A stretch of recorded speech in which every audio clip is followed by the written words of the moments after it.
हे गांडूळ नसून हा आहे जगातला सगळ्यात लहान साप. याला म्हणतात ब्राह्मणी ब्लाइंड स्नेक. मराठीत याला वाळा असं नाव आहे. माझ्या हातात असलेलं हे सापाचं पिल्लू नसून हा पूर्ण वाढ झालेला ॲडल्ट साप आहे. हा अख्खं आयुष्य जमिनीखाली घालवतो. मुंग्यांची आणि उधळीची अंडी आणि लार्वे हे या सापाचं मुख्य अन्न आहे. हे अन्न शोधत तो जमिनीखाली स्वतःचं आयुष्य घालवत असल्याने त्याला डोळे नसल्यासारखेच असतात. डोळ्यांच्या जागी गडद काळे ठिपके असतात. हा साप बिनविषारी असतो. माणसालाच काय पण कुठल्याच प्राण्याला चावता येईल असे दात त्याला नसतात. जमिनीच्या आत तो जिभेच्या सहाय्याने स्वतःच्या भक्ष्याचा शोध घेत असतो. पावसाळ्यात जमिनीत वाढलेल्या पाण्यामुळे हे बाहेर पडतात. एखाद्या कुंडीत हा साप असेल तर त्याचं अख्खं आयुष्य त्याच कुंडीत जातं.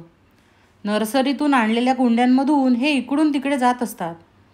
हा साप तांदळाच्या दाण्याएवढी अंडी घालतो. अतिशय निरुपद्रवी असलेला हा गरीब साप दिसताक्षणी मारून टाकू नका.